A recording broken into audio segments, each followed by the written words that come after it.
Tunay po talagang napakagandang isipin yung kabaitan ng Panginoon sa atin. Pag pinag-uusapan yung sacrifice ng Panginoong Jesus at yung grace na yan, yung kabaitan niya na hindi naman natin karapat-dapat tanggapin. Na tayo ay makasalanan at ang ating dapat na hantungan ay kapahamakan, kaparusahan. Subalit mahal tayo ng Diyos Ama at pinadala niya kanyang Diyos Anak, ang ating tagapagligtas. Para akuin ang ating mga kasalanan at ibigay sa atin ang kanyang buhay na walang hanggan. Pag naisip natin yan, ay laging hindi tayo naubusan ng dahilan para magpasalamat. At paano tayo nagpapasalamat? Una, sa pamamagitan din ng godly sacrifice. Yung dahil si Kristo ay nagsakripisyo, natural, meron din tayong sacrifices. At dahil siya ay gracious din tayo sa kapwa. Pero meron pa pong isang paraan ng pagpapasalamat sa Diyos na madalas hindi nabibigyan ng diin. At yun din is to enjoy life. That God is gracious and that the sacrifices of the Lord Jesus Christ is not meant only to make us contemplate sacrifice, but also to enjoy the fruits of those sacrifice.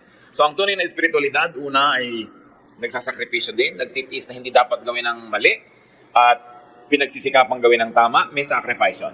Pero hindi lang sacrifice. Because God is gracious, we must learn to enjoy life, because life is a gift from God. It is not just a problem to be solved, it is a gift to be enjoyed. At yan po ang tema ng Ecclesiastes. Hindi laging madaling pag-aralan ng ganitong mga books of poetry and books of wisdom dahil bihirang may mga kwento na madali at masarap subaybayan. Kadalasan mga ideya na masalimuot pa nga kuminsan, pero bahagi ng salita ng Diyos ang ganitong mga uri ng wisdom literature na dapat nating pakinabangan. So ngayon ito Ecclesiastes 6, at ito may kinalaman sa naging sakripisyo rin ni Jesus sa pag-ibig ng amang nasa langit na dapat ang buhay ay magkaroon ng kulay, magkaroon ng saya, at magkaroon ng kabuluhan. Sinisikap na sagutin ng mga ngaral sa Ecclesiastes kung ano daw talaga ba ang kahulugan ng buhay, ano yung mahalaga, anong dapat gawin sa maikling buhay na ito. At yan, ipinamagatan natin, so what's good in life? Ano nga ba ang karapat-dapat na bigyan ng pansin? Ano nga ba ang mainam sa buhay na ito? Ama namin sa langit, salamat sapagkat kami pinagtitipon-tipon ninyo. At salamat din, Panginoon, sapagkat ang puso namin tinatamnan nyo ng pag-ibig sa inyo, pagkauhaw sa inyong salita. Linisin niyo po kami para walang maging hadlang na makita namin kayo ng mukhaan.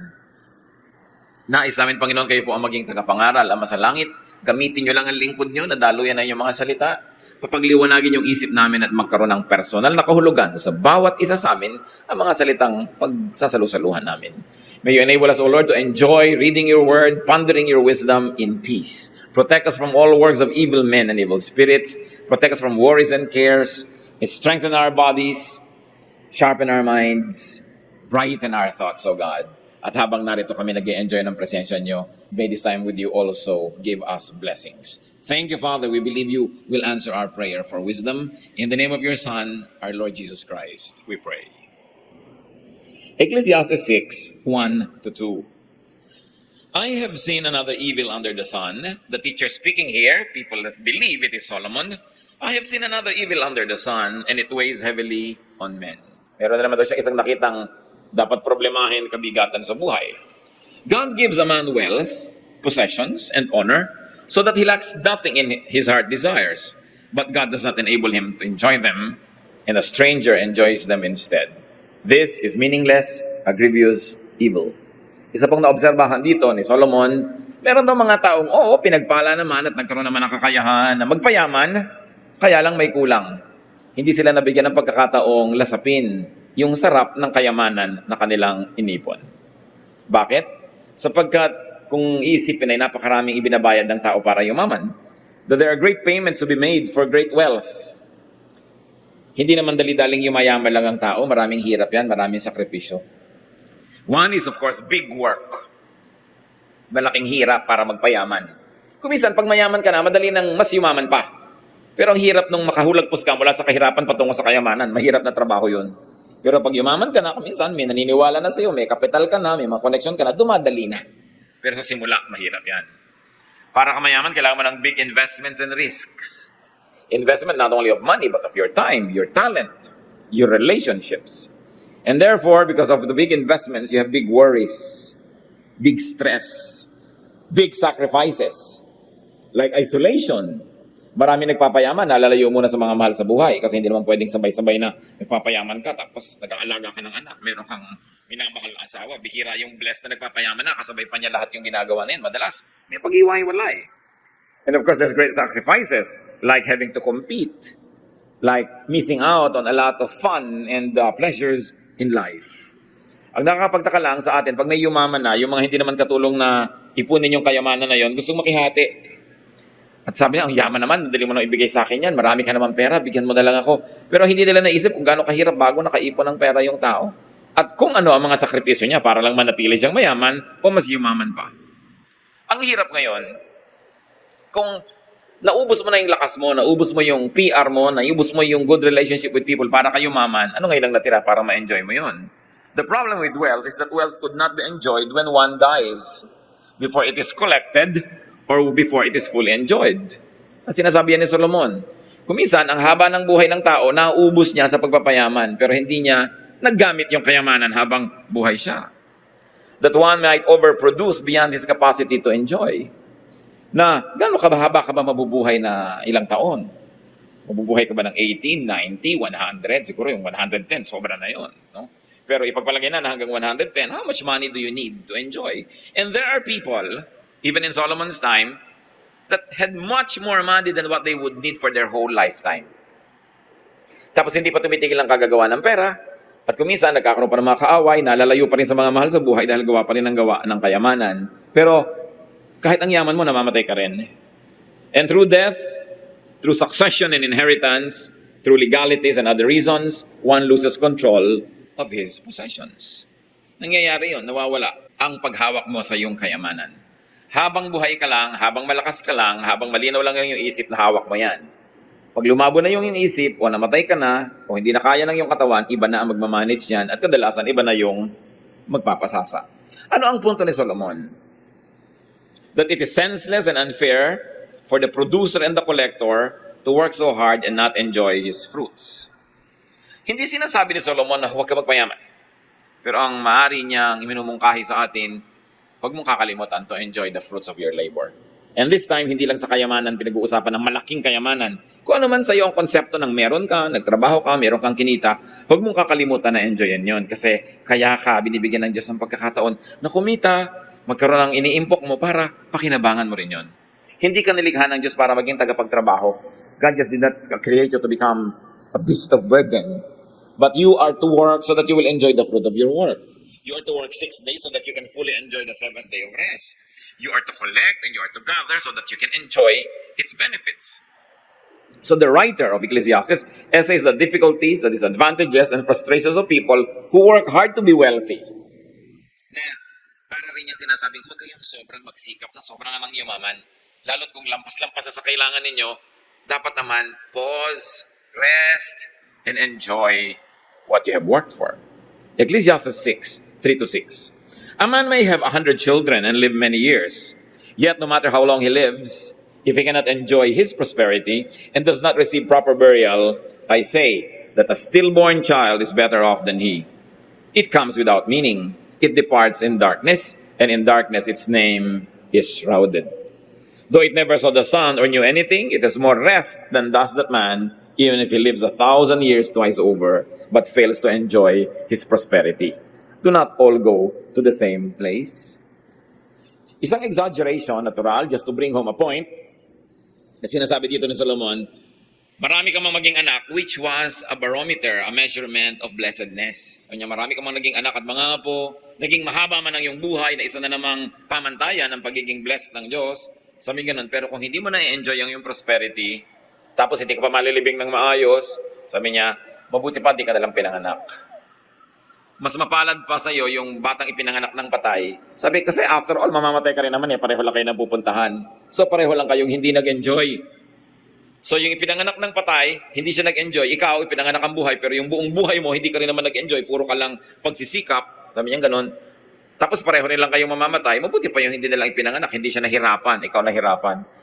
It's an exaggeration and it must be read as poetry. Natural, kahit mahirap ang buhay, mas masarap pa rin ipanganak ka kasi hindi ka na ipinanganak. Pero ang point niya, baka akala mo ganyan lang yung buhay na puro pagsisika, puro pag-iipon, puro pagtitipid, puro pagtatrabaho. Kailangan na i-enjoy mo yan.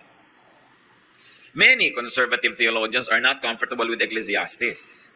It is one of the books of the Bible that gives so much discomfort to conservative theologians. Kasi parang ang puro tinuturo ng Ecclesiastes is how to enjoy life. At alam niyo naman, maraming mga theologians, parang habang hindi ka nagdurusa, nagdurugo, nagpapawis ng dugo, nagkukorona ng tinik, naglalakad ng paluhod sa kanila, parang wala kang kwenta. Pero nakikita natin yung balanse na binibigay ni Solomon sa buhay ng mga mananampalataya. And it is no coincidence na nasa gitna siya ng Bible. Pag binok mo sa gitna, nandun yung Ecclesiastes eh. Even in a physical situation, it might be read as nagbibigay talaga ng balance. Ecclesiastes is one of the very few books in the Bible that will tell you to enjoy life. Salamat nandun.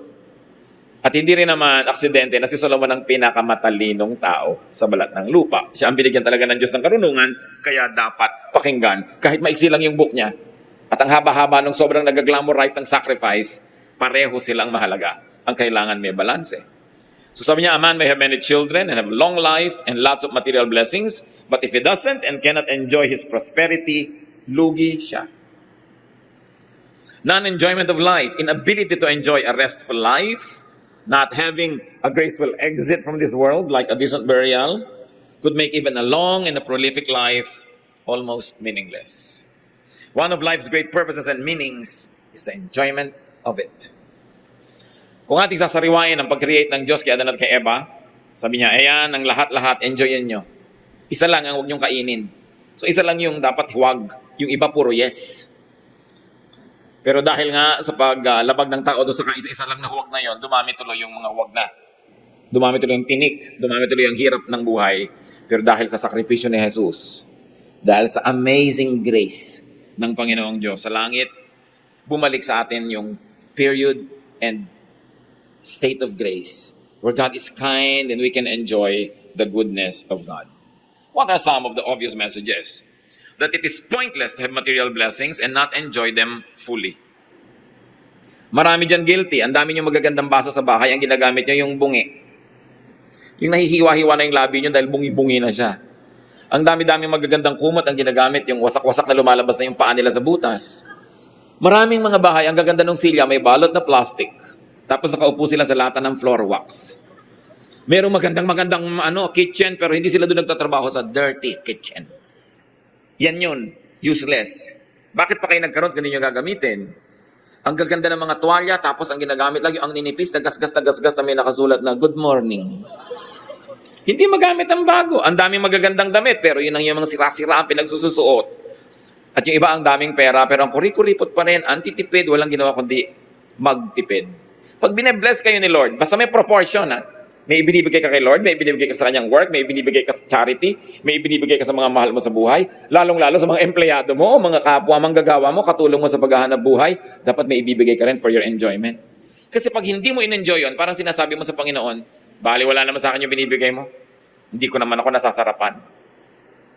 Parang yung proverbial example of a person na may mabigat na mabigat siyang dala, tapos mayroong dumaan sa kalsada, naglalakad siya sa gilid na naawa sa kanya, may pick up yung tao, pinasakay siya sa likod para hindi na siya mahirapan. Tapos nung lingunin nung nagdadrive, nasa likod siya, alam niyo, buhat pa rin niya yung dala niya. Ganon yung mga tao na hindi nag-e-enjoy sa buhay kahit pinag-e-enjoy na ng Diyos. There are things that we should be enjoying. In fact, when you can enjoy a good meal, enjoy a good vacation, enjoy a very nice set of clothes, and you say, Lord, thank you, I know it comes from you, it is a high act of worship. Katulad din yun ng pagsasakripisyo, hindi ako kakain para maibigay ko sa mahirap. Pareho lang yun. These are two sides of one and the same coin. Yung sacrifice and enjoyment. Kasi, God is God of balance. Ang mahirap doon, kung puro ka enjoyment, tapos wala kang sacrifice, wala kang sharing, wala kang giving. Dapat pareho.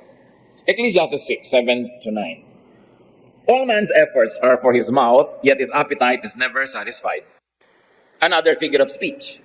Ang lahat daw ng pagsisikap ng tao, para lang siyang makakain.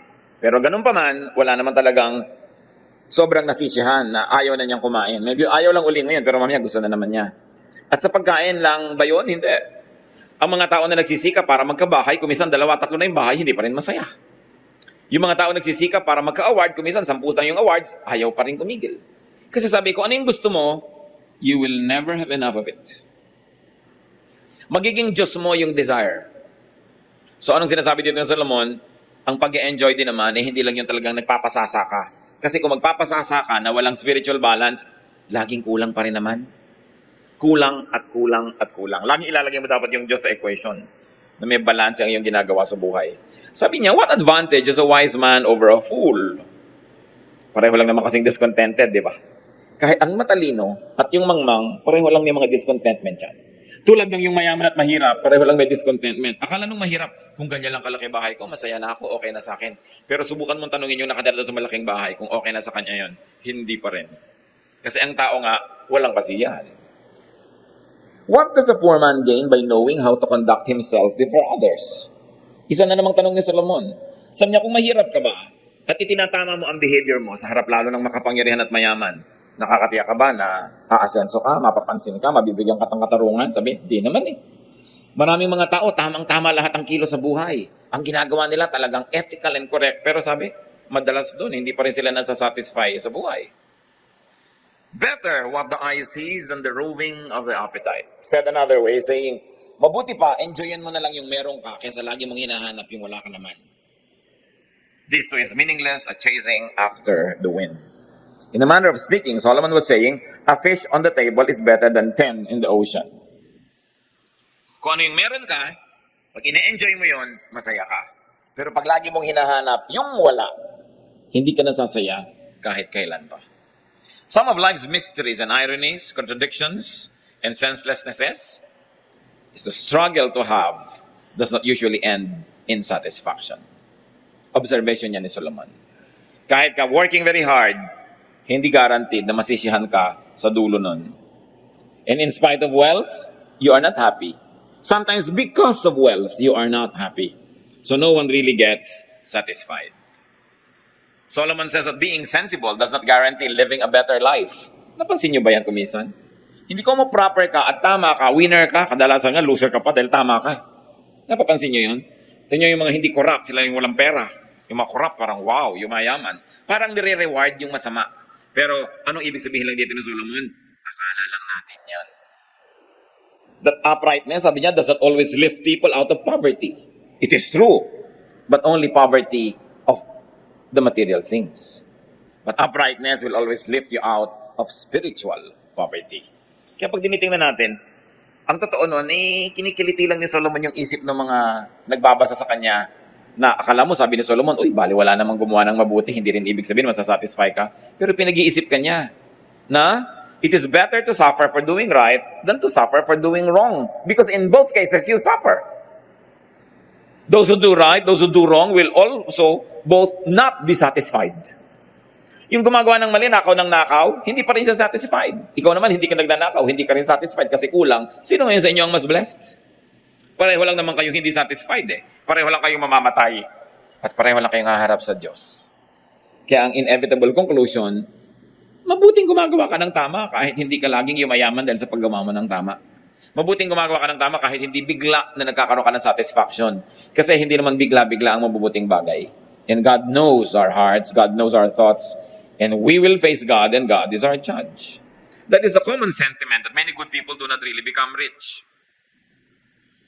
Pero hindi naman kung naging rich ka, na naging bad ka pa kung minsan sa paraan ng pagiging rich mo, hindi naman ibig sabihin, sasaya ka na rin eh. So lugi ka rin. No? That if you won't find and you will seek satisfaction, no, it's better to always do what is right. And whether or not you get satisfied, God is satisfied with you. At ang mahalaga, yung satisfaction ng Diyos sa'yo. Hindi lagi yung instant satisfaction mo. Isa yan sa mga palatandaan ng maturity that you can withhold your satisfaction. You can postpone your pleasure. Pag bata ka, gusto mo na kainin yan kahit wala na uli mamaya. Pero makikita mo yung mga matatalinong bata, kahit sa plato nila, may kinakain sila halimbawa ng meat, they serve the best piece for last. So, magaling ito yung kahuli-hulihang masarap ang kakainin. Para inahuli. Pero yung mga immature, uunahin nila yung masarap. Kahit sa trabaho, kahit sa buhay. Sabi ng isang kanta noong 1960s or 70s, a man must break his back to earn his days of pleasure. So ang matatalino at mature na tao, maghihirap muna yung sarap sa dulo. Pero yung mga immature, sarap na ngayon, bahala na bukas kahit hindi masarap yan. Kaya nakikita natin yung wisdom ni Solomon. That it's good always to be good, whether or not you become satisfied with the outcome. Isa pa na tinutumbok niya dyan sa kanyang treatise, mga kapatid, he suggests that there are no guaranteed if P then Q's. Meaning, pag ginawa mo ito, definitely magiging bunga. There are no guaranteed results in life. Hindi ko gumawa ka ng mabuti, yayaman ka. Pero ang nakakatiyak tayo, pag gumawa ka ng mabuti, natutuwa sa iyo ang Diyos. Yun ang sure. Pero hindi lagi kang yayaman. Sabi niya, the battle is not always to the strong. The race is not always to the swift. Hindi laging ganon.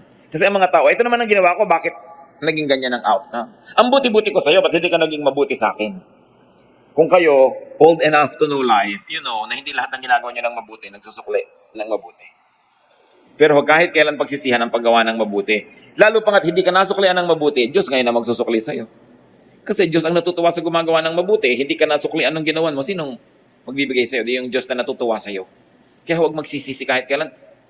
Buti na lang, hindi na lang kita tinulungan, ganyan ka lang pala. Huwag nating pagsisisihan yon. Kasi alam natin na hindi man na tayo nakakatiyak sa magiging immediate result of our goodness, alam natin yung mas malayo at mas mahabang result niyan, tiyak. Nakaharap tayo sa Panginoon at ang Panginoon ay hukom na marunong magbigay ng gantimpala at parusa sa mga tao kung ano man ang kanilang dapat tanggapin. But going back to Solomon and his main thesis, enjoy what you have. Do not always want something else. At yan kung minsan ang problema sa atin. Meron ka na, iba pa yung gusto mo. Huwag na kayong lumayo. Pagka-order mo sa restaurant, lagi yung order nung nasa kabilang mesa, parang mas masarap. Parang ano yung in-order niya? Bakit parang mas masarap yun? Matapos kang umorder, nung hindi naman ka pinilit na orderin mo yun, magsisisi ka na. Marami pang iba, walang ginawa kundi i-compare yung husband nila o wife nila sa husband o wife ng iba. Eh yan na yung nasa iyo. Kailangan enjoyin mo na yan. At huwag ka nang tumingin-tingin pa sa iba dahil yan na yan. Enjoy what you have. Do not always want something else. Because the moment you got that something else, may madidiscover ka doon na kulang na perhaps nandun sa isa na tinapon mo na. Kaya lang nung nalaman mo, huli na. How do you become happy therefore? Kung i-operationalize natin ng mga kapatid, yung sinuturo ni Solomon, get what you want. So you'll be happy. But can you always do that? You cannot always get what you want. So, want what you get. Siguradong sasaya ka na nun. Diba? Kailangan kuhanin mo yung gusto mo. Ngayon, sa pagsisikap mo, hindi mo pa rin nakuha yung gusto mo, edi gustuhin mo na yung nakuha mo, sasaya ka rin. Kailangan turuan mo ang sarili mong sumaya. Kasi kung lagi mong aayawan yung meron sa'yo, magiging miserable ka. Tapos lagi mong hahangarin naman yung wala. If you like whatever you get, you will be happy. You will enjoy. And if you do good for goodness sake, if you give for the sake of giving, you won't be disappointed. Because God is just. Isa yan sa mga pinagmumulan ng napakalaking unhappiness ng tao. Hindi siya masaya sa sarili niya. Hindi siya masaya sa kulay ng balat niya. Kaya yung mapuputi, nagbibilad para umitim-itim. Yung maiitim naman, payong ng payong para pumuti-puti. Wala nang sumaya. Yung mga sobrang mga tatangkad, talagang 3 dangkal na yung heels para tumaas. Yun naman ang tataas na, nagpa-flat. Kasi ang taas na nila. Lagi nilang may kulang at kulang. Yung mga kulot kung bakit nagpapatuwid ng buhok. Yung mga tuwid, nagpapakulot. Kung pwede na siguro magpalit-palit tayo ng bahagi ng buo ng ating mga katawan, hindi na tayo titigil ng kahihiram ng iba. Pero siguro, tama lang sa tao na gusto niyang ayusin yung sarili niya. Pero para ka sumaya, tanggapin mo kung sino ka. Improve mo na lang up to a point, pero hindi mo kailangan buong baguhin yan. Kasi hindi ka natitigil ng kababago. No? Lagi na lang na palit ka ng palit ng anyo, ng pagkatao. But yun ang isa sa mga dapat matutunan natin para tayo sumaya, mga kapatid. Tanggapin kung sino tayo. At hindi lang tanggapin, pasalamatan ng Diyos na tayo ay tayo. Hindi para konsentihin ang sarili natin sa mga kapintasan natin, pero tanggapin maging ang ating mga tinatawag na kakulangan, and then begin from there, begin improving your life. But don't be somebody else. Just be the better version of yourself. Na ikaw pa rin. Better version lang. Hindi mo kailangan maging iba. Merong magaling kumanta, hindi ka magaling kumanta, siguro magaling ka namang mamlansya, so mamlansya mo siya habang kumakanta siya. Pareho kayong naka-minister to each other. Hindi mo pwedeng hangarin yung talent ng iba Lulungkot ka sa magkakapatid. Lalo maraming magkakapatid. Kung minsan matatanda na yan, may mga malalalim pang mga animosities, mga selosan, mga sama ng loob. Kasi nagkakaingitan. Ang dami niyang manliligaw. Ikaw konti lang. So marami siyang manliligaw. Ikaw konti lang, di yung konti, may maximize it. No? Pero yung mga iba kasi, inggitan, mga magkakapatid. No? Kaya paminsan, Ang pinakamahirap gawin, family reunion. Lalo't may mga malalalim na mga sugat. At yan, usually dahil sa inggit. At kung minsan naman, yung mga tactless kasi natin mga kamag-anak, uy, ba't ang ate mo ang puti-puti, ikaw hindi? Ay, lumalaki tuloy kayo mismo nagko-compare sa isa't isa. Na nagkakaroon ka ng resentment doon sa kapatid mo kahit hindi naman niya kasalanan na ganun siya. Kasi yung mga tao din mahilig mag-udyok na ikaw ay mainggit. Sabi ni Percy Bysshe Shelley, we look before and after and pine for what is not. Our sincerest laughter with some pain is fraught. Our sweetest songs are those that tell of saddest thought. Pag ang lagi mong hinahanap, yung wala, hindi ka nasasaya kahit kailan. Ecclesiastes 6:10-12. Whatever exists has already been named, and what man is has been known. No man can contend with one who is stronger than he. In another way of saying, sinasabi niya, kung ano yung nandyan na yan, hindi mo na yan may iba pa. Merong mga bagay na hindi na napapalitan, tinatanggap na lang. Lalo't lalo kung yan ay kapwa natin. Anak ka mo, merong ganitong kang anak, meron kang ganon, iba-ibang anak, dapat tanggapin mo lahat ng iyong anak. Hindi mo pwede i-compare ang mga anak mo na dapat katulad ka ng kuya mo, dapat katulad ka ng bunsong kapatid mo, kasi iba-iba eh. Dapat tinatanggap mo yung asawa mo. Bakit yung asawa ng kapatid ko masipag? Bakit ikaw? Yung lagi na lang. Sa ganun, kung nandyan na yan, andyan yan. Alam nyo, yung iba sabihin, babaguhin siya ng aking pag-ibig. Hindi nangyayari yun. Kung hindi mo siya matatanggap as is where is, huwag mong pakasalan. Huwag kang umasang magbabago. Ngayon, kung nagbago, bonus. Salamat. Pero kung hindi nagbago, handa ka. Pero akala mo magbabago. Sabi nga sa Bible, can a leopard change its spots? Ang tao ganon. Kahit pa nga nagkakaroon ng spiritual experience, born again, nagba-Bible study, may pagbabago magaganap, sure. Pero may basic siyang pagkatao na yun na siya. Kaya dapat, para kasumaya na nandyan siya, tanggapin mo. Kailangan marunong tayong tumanggap ng ganon. Hindi laging may patakaran ang ating pagtanggap. At sabi ni Solomon sa verse 11, the more the words, the less the meaning. And how does that profit anyone? In other words, para din yan, poetry, mas maiksi, bugtong, mas maiksi, mas madaling makuha yung kahulugan. Kaysa paragraphs upon paragraphs of explanation, lumalabnaw, parang sabaw na isang drama, ang hirap hanapin yung laman. No? Sabi ganun din pag sobrang daming salita, gumugulo. So may mga bagay na huwag mo na lang laging analyzein. Ang isip kasi natin, mga kapatid, merong part na nag-analyze, merong part na unconscious or subconscious. Meron din siyang paraan ng pag-iisip, pero hindi yung controlled mo. May bahagi ng ating pag-iisip na controlled natin, merong hindi. Kaya sabi niya, huwag mong kontrolin lahat. Huwag mong analyzein lahat. Habang analyze ka ng analyze, humihirap lalong maintindihan ng marami mga bagay. In other words, sakay ka na lang. Enjoyan mo yan at huwag mo laging hanapan ng if, P, then Q o ng mga dahilan. Verse 12. For who knows what is good for a man in life? During the few and meaningless days he passes through like a shadow. Who can tell him what will happen under the sun after he is gone? So Solomon was saying that we can change the way it is by thinking about it. By problematizing and solving and making sense of life's mysteries. Mahiwaga talaga ang buhay. Hindi mo kayang maunawa ang lahat. In other words, Solomon says, life is short. Don't waste time problematizing life. But savor every moment. Enjoy every minute.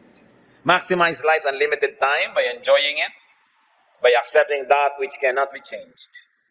Maraming ganyan mga magulang hindi matanggap yung anak, mga anak hindi matanggap yung magulang, magkakapatid hindi matanggap, ang tagal-tagal na struggle, tapos kung kailan malapit ang mamatay at saka lang magtatanggapan, magpapatawaran, sayang.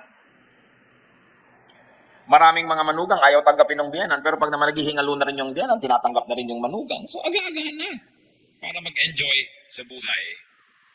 Maximize life's limited time by doing good no matter what the initial and apparent outcome.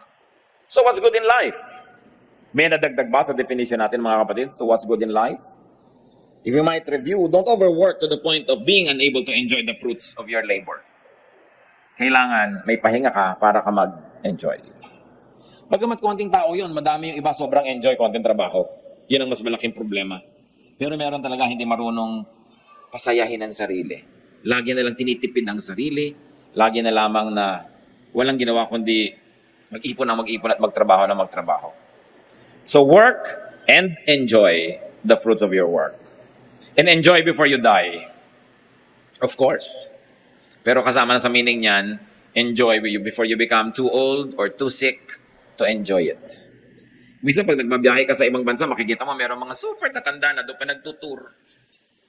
Talagang halos hindi na makaakyat ng mga baitang-baitang. Well, at least nagtutur pa rin. No?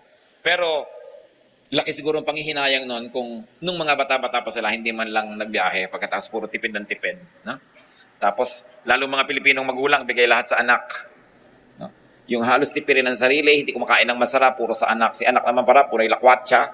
No, nag-e-enjoy sa buhay si anak. So, kailangan marunong ka rin magpa-enjoy sa iyong sarili. Enjoy what you have, get what you want, or want what you get. And be good for goodness sake, though you are not immediately rewarded. God is just. And then do not problematize life. Marami tayong sa mga pinoproblema sobra sa buhay, hindi nyo naman kayang solven. Kaya nyo bang solven halimbawa yung, global warming? Kaya mo ba yan? Kapoproblema mo lagi? Hindi. Pero, subukan mo na magbawas ng paggamit ng aircon, di ba? Para makatulong ka naman na huwag masyadong yung environment natin magasgas dahil sa ganyan. Huwag ka lagi gumamit ng kuryente. Maglakad-lakad ka lagi. Huwag ka lagi nag-elevator. Nakakatulong ka, pero kung problematizing kasi hindi mo kaya yan. Ang pinoproblema ng marami ngayon, yung mga lindol. Kaya nyo bang pigilin yun? Kahit si Bernardo Carpio nga, hindi niya napipigil yung mga lindol. Pero meron kang pwedeng gawin, tingnan mo kung safe ba yung environment na nitiran mo at kung you are blessed with a capacity to improve your house or to move, then do it. If not, dagdagan mo ng dasal. Diba? At maging alert ka, meron ka man lamang na security measures, may mga matibay-tibay kang mesa sa iyong bahay para kung sakasakaling naglalaglagan yung mga taga-taas sa'yo, may mesa naman. Mag-ipon ka ng konting tubig, pagkain, flashlight, kung saan ka nakahiga, para kung dadaganan ka doon ng mga kung ano-ano, may baon ka man lang. Kung mahukay ka sa ikapitong araw, may kinakain ka pa. Abutan ka na nagbubutong pakwan, masaya ka ng konti. Kasi anong magagawa mo tungkol dyan? Lalo't wala kang kapera-pera, hindi mo naman kayang lumipat, di ba? Pero dagdagan mo ng konting seguridad yung buhay mo. Alam mo naman, ang kailangan ng taong nadadagan na naman ganyan, tubig, pagkain. Ngayon, kung mag-iimba ka ng delata, sitiyakin mong may abrelata ka. Mahirap ngatin yung lata, lalo madilim. So, may mga bagay na pwede mong problemahin up to a point. Wala yung anak mo, alauna na, alas 2, anong magagawa mo? Nalakad ka ng lakad, pabalik-balik ka. Di ba? Ipanalangin mo siya. Why worry when you can pray? At matapos mo manalangin, sikapin mong matulog na. Kasi kahit ka naman mapuyat, wala ka rin magagawa eh. So may tinatanggap. Meron ang asawa, nagtatrabaho abroad, wala ka nang ginawa, kundi isipin ko nagtataksil. Alam nyo, kung talagang nagtataksil siya, 2 beses ka nagdusa, saka iisip, at nung totoong nagtaksil. Pero kung hindi pala nagtaksil, nagdusa ka na rin eh. So you suffer twice over. Ngayon, eto, hindi siya nagtaksil, inabutan ka, mukhang kalansay dahil lagi kang nag-worry. Pagtataksil ka na nga siguro. So, why worry about things you cannot change? Yan ang sinasabi dito ng Solomon. Like your situation. Like what you have.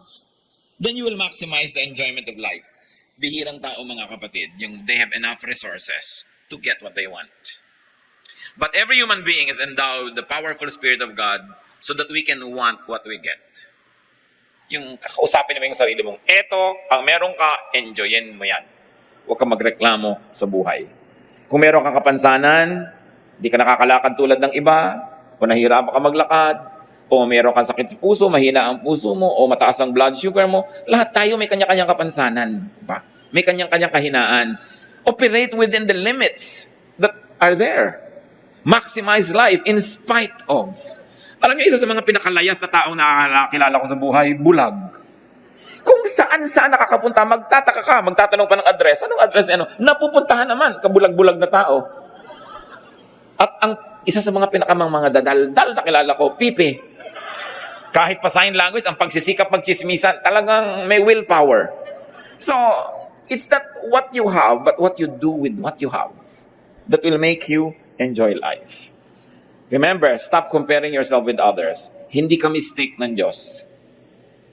Pero kung minsan, mistake natin, ina-underrate natin yung sarili natin because we compare ourselves with others too much. And all of that, enjoy life in the context of godliness. One challenge, brothers and sisters, allow and enable those who work hard to enjoy the fruits of their labor. Hindi lang tayo yung topic that we work hard and we should enjoy. You should permit those who work hard to enjoy their lives. Meron kayong kilala na OFW yung asawa, nagsasakripisyo sila, 11 buwan, 1 taon, hindi sila magkasama. Hayaan nyo naman siyang makaipon. Kayo naman hindi nangungulila, hindi na lulungkot, hindi na iinip. Tapos siya lang, mag-isa niyang binabata yung hirap na magkalayo sila. Tapos gusto mo kaparte ka sa kanyang remittance. Ganyan yung mga kamag-anak huy, pahiram naman. Ang laki-laki ng sweldo ng asawa mo. Gusto mo sabihin, bakit pa nag-iinip ba ako pag gabi? Karamay kita. Bakit kasama kita sa paggastos? So let's allow people who work hard to benefit from their labor so that there will be justice. Huwag tayong pumipitas ng hindi natin tanim. At kung minsan, pag binibigyan tayo, na nakakagisa-gisa tayo ng konting grasya, pasalamat tayo. Pero hindi nila obligasyon yon. One of the saddest facts of life, ng OFW life, and there are at least 10 million Filipinos na OFW. Kaya walang Pilipinong walang kamag-anak na OFW. Lahat meron. Let's allow them to enjoy the fruits of their sacrifices. Hindi lagi nila tayo nakadaga, nakahingi, nakadaing, na akala mo obligasyon nila na pabutihin yung buhay natin. So, God wants you to enjoy life. Yes, there are sacrifices. There are things that we should not do. There are things that God requires us to give to Him. But there are many things that God likes us to enjoy. Kita niyo kung gaano kabuti ang Diyos. Ang hinihingi lang nga niya sa atin, tithe, yung 90 atin eh. Diba? At under our management, yung iba nagre-reklamo pa. Pero napakabuti ng Diyos. At sa bawat binibigay natin sa Kanya, siya naman ay marunong magsukli. In fact, kaya ka nga niya pinagbibigay para ka lang makapag-invest. Dahil hindi naman niya paghihirap pagka hindi ka nagbigay. But when you invest in God's work, your time, very especially, your effort, and even your treasure, ito yung mga mabuting ginagawa natin sa buhay. Ama namin Diyos, salamat sapagkat kayo Diyos ang mabait, na pati enjoyment namin, isinulat nyo dito sa Bible. Si Solomon pa, na very credible, very wise, ang nagsasami sa amin, Lord, to enjoy the fruits of our labor. Turuan nyo nga po kami, Lord, to be appreciative of your goodness, and allow us to show that appreciation by enjoying what you like us to enjoy. Tulad ng pag nagbibigay kami ng regalo sa iba't hindi nila ginagamit, sumasama ang loob namin. Nawa Panginoon, hindi namin mapasama ang loob nyo pag hindi namin ginagamit at ine-enjoy yung mga bigay nyo sa amin na regalo. Pero habang ine-enjoy namin the Lord, teach us to be sensitive to others, teach us to share with others, teach us not to be proud and not to flaunt what you give us, but in humility, allow us to enjoy your goodness. Pagbulay-bulayan pa natin mga kapatid sa ilang saglit ng katahimikan, ang personal na mensahe sa inyo ng Panginoon, makipagdinig tayo sa Espiritu ng Diyos na gustong tayo lumasap ng sarap sa buhay.